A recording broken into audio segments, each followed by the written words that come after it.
नाम का एक गरीब किसान रहा करता था। कई दिनों से उसकी फसल अच्छी नहीं हो रही थी। उसके घर में खाने तक को कुछ नहीं था। उसकी एक बकरी थी जिसका नाम प्यारी था। हीरा को अपनी बकरी प्यारी से बहुत लगाव था। कई दिनों से हीरा के खेत में फसल ना होने के कारण हीरा के घर में अब एक भी अनाज का दाना नहीं था। देखिए जी, आज कई दिन हो गए हैं लेकिन घर में कुछ भी खाने को नहीं है। अगर ऐसे ही चलता रहा तो हम भूखे मर जाएंगे। कई दिन हो गए हैं और पेट में एक भी अन्न का दाना नहीं गया है। हाँ, ये देखिए आ गई आपकी प्यारी। इसकी भूख का तो ख्याल तुम्हें रहता है ना, इसलिए रोज ले जाते हो इसे जंगल। ये तो घास फूस खाकर अपना गुजारा कर सकती है, लेकिन मैं तो घास फूस नहीं खा सकती ना। न जाने वो दिन कब आएगा जब तुम 2 वक्त की रोटी मुझे दे सकोगे। अब मुझसे और नहीं सहा जाता, बताई देती हूँ। हाँ। अरे भाग्यवान, तुम तो जानती ही हो मेरी मेहनत में तो कोई कमी नहीं है। अपने खेत में जो भी फसल बोता हूँ वो होती ही नहीं है। अब तुम ही बताओ मैं क्या करूँ। लेकिन तुम चिंता मत करो भाग्यवान, जल्दी ही कोई ना कोई रास्ता निकल आएगा। हाँ, अगर जल्दी से तुमने कुछ नहीं किया तो मैं ही तुम्हारी टूटी झोपड़ी छोड़कर चली जाऊंगी। हाँ, बता देती हूँ तुम्हें। अगली सुबह हीरा अपने खेत में चला जाता है और उसकी बकरी उसकी झोपड़ी में ही बंधी होती है और काफी चिल्ला रही होती है। अरे क्या हुआ? क्यों आज सुबह सुबह इतना चिल्ला रही है? मैं कहती हूँ चुप हो जाओ। अच्छा, तो तू ऐसे नहीं मानेगी। आज तो मैं तुझे अच्छा सबक सिखाऊंगी। आज तुझे बेचकर कुछ पैसे ही मेरे हाथ आ जाएंगे। कुछ दिनों से कुछ अच्छा भोजन नहीं खाया मैंने। तू किस काम आएगी मेरे? जिसके बाद हीरा की पत्नी बकरी प्यारी को एक चरवाहे के पास बेच देती है और बदले में कुछ पैसे लेकर खुश हो जाती है। शाम को हीरा जब खेत से वापस आता है और देखता है कि उसकी प्यारी बकरी झोपड़ी में नहीं है तो वो दुखी हो जाता है। तभी हीरा देखता है कि उसकी पत्नी बैठकर खूब सारी मजेदार जलेबियां और समोसे खा रही होती है। अरे वाह वाह, बहुत ही स्वादिष्ट। वाह वाह वाह, बहुत ही मजेदार है। आज तो मजा ही आ गया। वाह वाह वाह। अरे भाग्यवान, आज इतनी सारी जलेबियां और समोसे कहाँ से आए? और मेरी प्यारी कहीं नजर नहीं आ रही है। आखिर कहाँ है प्यारी? अरे ये जलेबियां और समोसे पास वाली बिमला देकर गई है। हाँ, बड़े मजेदार हैं। हाँ, और भला मुझे क्या पता तुम्हारी प्यारी का गई होगी जंगल में कुछ चरने। अब भला यहाँ तो उसे कुछ मिलता नहीं है। जाओ जाओ, जाकर ढूंढो अपनी प्यारी को। अरे प्यारी तो कभी जंगल में अकेली जाती ही नहीं है, हमेशा मेरे साथ ही जाती है। फिर भला उसे आज क्या हुआ? जाकर देखता हूँ उसे। जाओ जाओ, ढूंढो अपनी प्यारी को। उसे बेचकर तो ही तो मुझे आज जलेबियां और समोसे खाने को मिले हैं। हाँ। न जाने मेरी प्यारी कहाँ चली गई है। मेरी प्यारी ठीक तो है, न जाने इस जंगल में कोई जानवर उसे खा तो नहीं गया। अरे प्यारी कहाँ चली गई तू? तभी थोड़ी देर बाद हीरा को उसकी प्यारी बकरी नजर आती है। वह कुछ देर हीरा को देखती है और फिर भागने लगती है। हीरा भी उसे देखकर उसके पीछे भागने लगता है। अरे प्यारी रुक तो सही, आज ये क्या हुआ है तुझे? मैं कहता हूँ रुक जा। अरे प्यारी क्या हुआ है? अरे रुक जा प्यारी, रुक जा। लेकिन उसकी बकरी नहीं रुकती और वह जंगल की ओर भागने लगती है। भागते भागते वह एक सुंदर से पेड़ के पास आकर रुक जाती है। अरे तू भी ना प्यारी, मुझे तो तूने आज डरा ही दिया था। ऐसे अकेले इस जंगल में क्यों चली आई थी? कब से यहाँ ढूंढ रहा हूँ और तू मुझे यहाँ क्यों लेकर आई है प्यारी? तभी हीरा को एक बूढ़ी अम्मा की रोने की आवाज सुनाई देती है।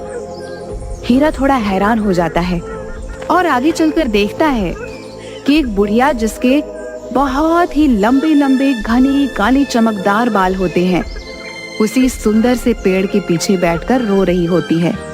अरे अम्मा, क्यों रो रही हो तुम? सब ठीक तो है ना? अरे क्या बताऊं बेटा, मैं बहुत ही अभागी हूँ। इसी जंगल में कई वर्षों से अपनी छोटी सी झोपड़ी बनाकर रहती थी, लेकिन कल रात एक ऐसी भयानक आंधी आई जिसमें मेरी झोपड़ी तहस नहस हो गई बेटा। मुझ दुखियारी का इस दुनिया में कोई नहीं है। अब मैं कहाँ जाऊंगी बेटा?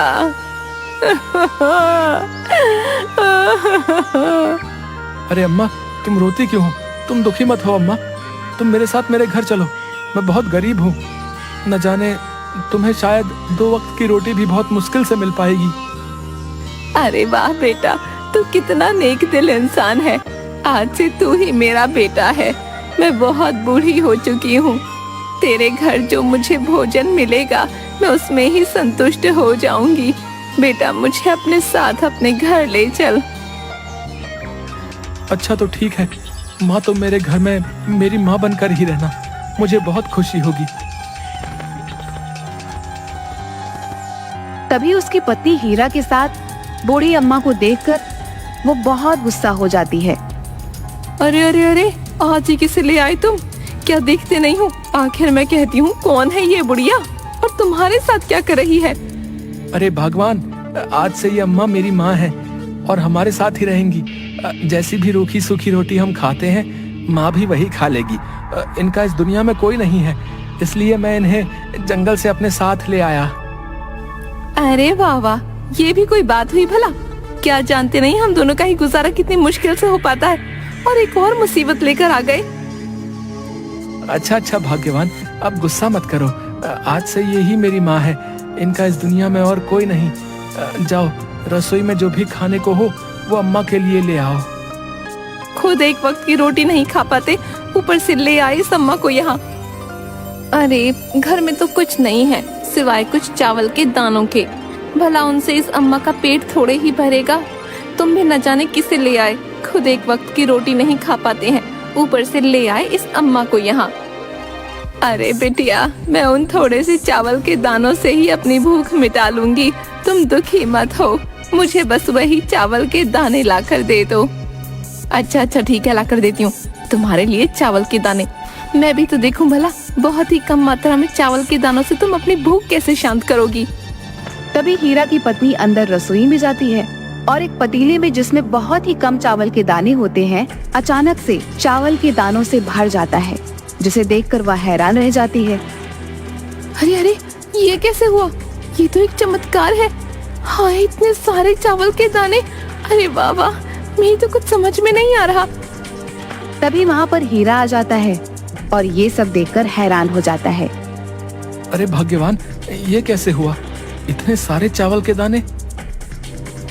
हाँ, मेरी तो कुछ समझ में नहीं आ रहा, ये कैसे हुआ आखिर। जिसके बाद हीरा की पत्नी बूढ़ी अम्मा को खूब सारे चावल एक थाली में दे देती है। जिसके बाद अम्मा वह चावल बड़े चाव से बैठकर खाती है। तभी हीरा की पत्नी बूढ़ी अम्मा के लंबे लंबे बाल बड़े ध्यान से देखती है, जो काफी चमक रहे होते हैं। अरे वाह, इस बुढ़िया के बाल तो कितने लंबे और चमकदार हैं। वाह वाह, इतने सुंदर बाल। इस जैसे बाल तो पूरे गांव में किसी के नहीं हैं। हाँ। अरे वाह वाह, ये तो सच में बहुत स्वादिष्ट भोजन है। वाकई हीरा बेटा, मेरी आत्मा को शांति मिल गई। वाह वाह, बहुत ही मजेदार। आज तो न जाने कैसे ये चमत्कार हुआ और इन चावलों से हमारा पेट भर गया। लेकिन कल क्या होगा? कल कैसे हमारी भूख मिटेगी? तभी बूढ़ी अम्मा अपनी पलकें झपकाती हुई मुस्कुराती हैं। थोड़ी देर बाद जब हीरा और उसकी पत्नी सो रहे होते हैं, तभी बूढ़ी अम्मा रसोई में जाती हैं और हीरा की पत्नी भी चुपके से उठकर बूढ़ी अम्मा के पीछे पीछे जाती है। तभी बूढ़ी अम्मा के बाल अचानक से और लंबे हो जाते हैं और बूढ़ी अम्मा अपनी आंखों की तेज रोशनी से रसोई में रखे खाली डिब्बों में खूब सारा आटा, चावल, दाल सब कुछ डिब्बों में भर देती है। अरे अरे, ये क्या? ये चालाक बुढ़िया तो कोई साधारण बुढ़िया नहीं है, ये तो जादुई है। इसके बाल अचानक से इतने घने कैसे हो गए? कहीं ये जादुई चुड़ैल तो नहीं जिसके बाल लंबे होते हैं? हाय, न जाने ये मेरी झोपड़ी में किस इरादे से आई है, पता तो लगाना ही पड़ेगा। हाँ। तभी थोड़ी देर बाद बहुत तेज बारिश होने लगती है, जिसकी वजह से हीरा की झोपड़ी से पानी टपकने लगता है। हीरा और उसकी पत्नी ये देखकर घबरा जाते हैं। अरे अरे, ये क्या? इस बारिश को भी अभी आना था। अब हम क्या करेंगे? हमारी टूटी झोपड़ी में से बरसात का पानी टपक रहा है। हाय हाय, अब हम क्या करेंगे जी? मेरी तो कुछ समझ नहीं आ रहा। क्या करेंगे? इस बरसात के टपकते पानी में ही हमें रात बितानी होगी। इस बरसात को भी अभी आना था। हाय हाय। अगली सुबह हीरा जब उठता है तो ये देखकर हैरान हो जाता है कि उसकी टूटी झोपड़ी के सामने बहुत सारी ईंटें लगी हुई हैं। अरे भाग्यवान, जल्दी आओ, ये देखो हमारी झोपड़ी के सामने आखिर इतनी सारी ईंटें आई कहाँ से? मुझे तो कुछ समझ में नहीं आ रहा है। अरे अरे, मुझे तो लगता है ये भगवान का चमत्कार है। उन्होंने हमारी सुन ली जी। इन ईंटों से तुम अपनी टूटी फूटी झोपड़ी को एक पक्के घर में बदल दो। हाँ बस, और मुझसे रहा नहीं जाता इस टूटी झोपड़ी में। अरे हाँ हीरा बेटा, लगता है ये भगवान की ही मर्जी है। तू इन ईंटों से अपनी टूटी झोपड़ी को पक्का कर ले। जिसके बाद हीरा खुशी से सिर हिलाता हुआ उन ईंटों से अपना घर बनाने लगता है और देखते ही देखते बहुत सुंदर सा घर बन जाता है। अरे वाह वाह, हमारा कितना सुंदर घर बनकर तैयार हो गया जी। देखिए तो, ये देखने में कितना सुंदर लग रहा है। अरे वाह वाह। हाँ भाग्यवान, तुम बिल्कुल सही बोल रही हो। हमारा घर देखो तो सही, कितना सुंदर है। हाँ बेटा, देख रही हूँ। हीरा बेटा, तेरा घर तो बहुत सुंदर है। वाह वाह, सब ऊपर वाले की मर्जी है बेटा। उसके खेल निराले हैं बेटा। जिसके बाद बूढ़ी अम्मा हंसने लगती है। मुझे तो लगता है ये जादू भी इस जादुई चुड़ैल बुढ़िया का ही है। अब मुझे जल्दी कुछ करना होगा। हाँ, कहीं ऐसा ना हो कि हम दोनों को खा जाए। नहीं नहीं, मुझे जल्दी ही इस जादुई चुड़ैल का पता लगाना ही होगा। आधी रात को जब बूढ़ी अम्मा सो रही होती है, तभी चुपके से हीरा की पत्नी अपने हाथ में एक बड़ी सी कैंची लेकर सोती हुई बूढ़ी अम्मा के पास जाती है। अब आएगा मजा। अब देखती हूँ इस जादुई चुड़ैल के इन लंबे घने बालों में कोई जादू है।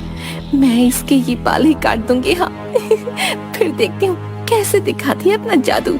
और उस बूढ़ी अम्मा की सारी बाल काट देती है। जिसके बाद हीरा की पत्नी वहाँ से चली जाती है और तभी बूढ़ी अम्मा की आँख खुलती है और वो शीशे में अपने बाल को देखकर जोर जोर से हंसने लगती है।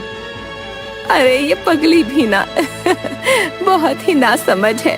अभी जानती नहीं है मुझे। मैं कोई साधारण बुढ़िया नहीं हूँ। तभी बुढ़िया की जादुई शक्ति से उसके बाल फिर से लंबे हो जाते हैं। अगली सुबह जब हीरा की पत्नी बूढ़ी अम्मा को छुप कर देखती है तो हैरान रह जाती है। अरे अरे अरे, ये क्या? इस जादुई चुड़ैल बुढ़िया के बाल फिर से आ गए। हाय, ये क्या हो रहा है? मेरी तो कुछ समझ नहीं आ रहा। ये तो कोई बड़ी मायावी चुड़ैल लगती है। इसका तो मुझे पता ही लगाना पड़ेगा। तभी आधी रात को बूढ़ी अम्मा सो रही होती है और हीरा की पत्नी छुपकर उसे देख रही होती है। तभी अचानक से बूढ़ी अम्मा अपनी आंखें खोलती हैं और बाहर जंगल की ओर जाने लगती हैं। हीरा की पत्नी भी बूढ़ी अम्मा के पीछे पीछे जाने लगती है और तभी वह देखती है कि बूढ़ी अम्मा जंगल में तालाब के पास जाती है और अचानक से उस तालाब के पास जाकर एक बहुत सुंदर स्त्री बन जाती हैं जो बहुत सारे जेवर पहने होती है। और तभी तालाब में एक छवि आती है जो दिखने में बहुत ही भयानक होती है। प्रणाम रानी परी, अब आपका समय धरती लोक पर थोड़ा ही शेष बचता है। आप एक जादुई नगरी से हैं और परियों की रानी भी। जादुई नगरी को आपका इंतजार है। मैं जानती हूँ अब मेरा मनुष्यों के बीच एक साधारण मनुष्य बनकर रहने का समय समाप्त होने को है, लेकिन जितना भी समय बचता है मैं अपने बेटे हीरा के साथ बिताना चाहूंगी। हीरा बहुत ईमानदार और नेक दिल इंसान है। मैं बहुत जल्दी ही जादुई नगरी वापस आ जाऊंगी। जी रानी परी, जो आपकी इच्छा। अब मैं चलती हूँ। जिसके बाद छवि वहाँ से गायब हो जाती है। तभी हीरा की पत्नी जो छुपकर देख रही होती है। अरे अरे, इसका मतलब ये बुढ़िया जादुई चुड़ैल नहीं बल्कि जादुई नगरी की परियों की रानी है। अरे वाह वाह, कितने अच्छे भाग्य हमारे। अब मुझे समझ आ गया, मैं इन परियों की रानी को ऐसे नहीं जाने दूंगी। थोड़ी देर बाद हीरा की पत्नी अपने घर आती है और हीरा को सारी बात बताती है। अरे मालती, तुम ये क्या बोल रही हो? क्या सच में माँ कोई जादुई नगरी की रानी परी है? मुझे तो यकीन ही नहीं हो रहा है। अरे हाँ हाँ, बिल्कुल सच बोल रही हूँ। मैंने सब अपनी आंखों से देखा है। वो परियों की रानी परी है। हाँ, देखो अम्मा, अब मुझे पता चल गया है, तुम कोई साधारण अम्मा नहीं हो, बल्कि एक जादुई नगरी की रानी परी हो। बूढ़ी अम्मा हैरान हो जाती हैं। इतना सुनते ही बूढ़ी अम्मा फिर से वही सुंदर रानी परी का रूप धारण कर लेती है। हीरा यह सुनकर बहुत हैरान होता है। अरे माँ, मुझे तो यकीन नहीं हो रहा है, ये मैं क्या देख रहा हूँ? तुमने अचानक से अपना रूप कैसे बदल लिया? ये सच है हीरा बेटा, मैं जादुई नगरी से परियों की रानी परी हूँ, जो इस धरती पर कुछ दिन मनुष्यों के बीच रहने आई थी और एक ऐसी जगह ढूंढ रही थी जहाँ पर मैं कुछ दिन रह पाऊँ। उस दिन जब मैंने तुम्हें जंगल में अपनी बकरी के लिए रोते देखा, तो मुझे यह अनुभूति हो गई थी कि तुम्हारा हृदय बहुत कोमल और नेक है। इसलिए मैंने सोचा कि मैं तुम्हारे साथ ही अपने कुछ दिन धरती लोक पर बिताऊं। तुम जिस बकरी के पीछे मेरे पास आए थे, वो तुम्हारी बकरी नहीं थी। तुम्हारी पत्नी ने तो तुम्हारी बकरी को एक चरवाहे को बेच दिया था। जिस प्यारी से तुम उस दिन जंगल में मिले और अपने साथ लाए, वो मेरी माया थी। मैं तुम्हें दुखी नहीं देखना चाहती थी बेटा। तुम एक नेक दिल इंसान हो, जिसके साथ मैं कुछ दिन इस धरती लोक पर रह सकती थी। इसलिए ही मैंने अपना भेष एक बुढ़िया के रूप में बदल लिया और यहाँ तुम्हारे साथ तुम्हारे घर चली आई। हीरा यह सुनकर बहुत हैरान होता है। रानी परी, धन्य भाग है मेरे, जो आप मेरे साथ मेरी माँ बनकर रहने आई। आपको अपनी माँ के रूप में पाकर मुझे बहुत खुशी हुई, रानी परी। देखो रानी परी, तुम तो जानती ही हो, तुमने इतने दिन हमारे साथ बिताए हैं, तो मैं तुमसे कुछ मांगना चाहती हूँ। तुम जादुई नगरी से हो, मेरे पति ने तुम्हें अपनी माँ समझा है, इसलिए तुम्हें मेरी इच्छा पूरी करनी होगी। हाँ, आखिर क्या इच्छा है तुम्हारी? मैं अवश्य ही पूरा करूंगी, बताओ मुझे। तभी हीरा की पत्नी काफी सोच में पड़ जाती है और 2 मिट्टी के घड़े लेकर आती है। ये रहे मिट्टी के घड़े, तुम इन दोनों घड़ों को धन और सोने चांदी से भर दो। मैं बहुत अमीर हो जाऊंगी। हाँ, इतना धन पाकर तो हमारी सारी समस्या दूर हो जाएगी। हाँ। अच्छा ठीक है, अगर तुम्हारी यही इच्छा है तो मैं जरूर तुम्हारी ये इच्छा पूरी करूंगी बेटी। लेकिन इन दोनों मिट्टी के घड़ों में से तुम्हें सिर्फ पहले घड़े को ही छूना है, क्योंकि उसी में तुम्हारे लिए इतना धन और सोना चांदी होगा जो तुम्हारे जीवन के लिए पर्याप्त होगा। दूसरा मिट्टी का घड़ा लालच का घड़ा है। इस घड़े को तुम हाथ मत लगाना, वरना अच्छा नहीं होगा बेटी। और तभी देखते ही देखते दोनों मिट्टी के घड़ों में सोने चांदी भर जाते हैं। हीरा की पत्नी यह देखकर बहुत खुश हो जाती है। अरे वाह, इतना सारा सोना चांदी। वाह वाह, अब तो मैं बहुत अधिक धनवान हो जाऊंगी। अच्छा हीरा बेटा, अब मेरे यहाँ से जाने का वक्त हो गया है। तुम्हारे साथ कुछ दिन बिताकर मुझे आनंद मिला, लेकिन मालती बेटी, तुम ध्यान रखना, जो भी मैंने तुमसे कहा है, इन दोनों घड़ों में से केवल पहला घड़ा ही छूना, वरना परिणाम अच्छा नहीं होगा। जिसके बाद वो रानी परी वहाँ से गायब हो जाती है। अरे वाह वाह, कितना सारा धन! अब जरा इस धन से भरे घड़ों को छू कर तो देखो। वाह वाह वाह, कितना सारा धन! अब तो मैं पूरे गांव में सबसे अधिक धनी हो जाऊंगी। और पहला घड़ा उठाती है और बहुत खुश हो जाती है। लेकिन फिर हीरा की पत्नी की नजर दूसरे घड़े पर पड़ती है, जो सोने और चांदी से चमक रहा होता है। अरे वाह वाह, ये धन का दूसरा घड़ा तो बहुत चमक रहा है। अरे वाह, अगर इस मटके का धन भी मेरा हो जाए तो कितना अच्छा होगा, मैं और धनी हो जाऊंगी। नहीं नहीं मालती, ये तुम क्या कर रही हो? तुम्हें याद नहीं रानी परी ने क्या कहा था? दूसरा घड़ा लालच का घड़ा है, तुम्हारे हाथ लगाने से इसका परिणाम अच्छा नहीं होगा। ऐसा मत करो मालती। अरे तुम चुप करो, क्या देखते नहीं हो कितना सारा सोना चांदी है इस दूसरे घड़े में भी? अगर ये भी मेरा हो जाए तो मैं सबसे अधिक धनवान हो जाऊंगी।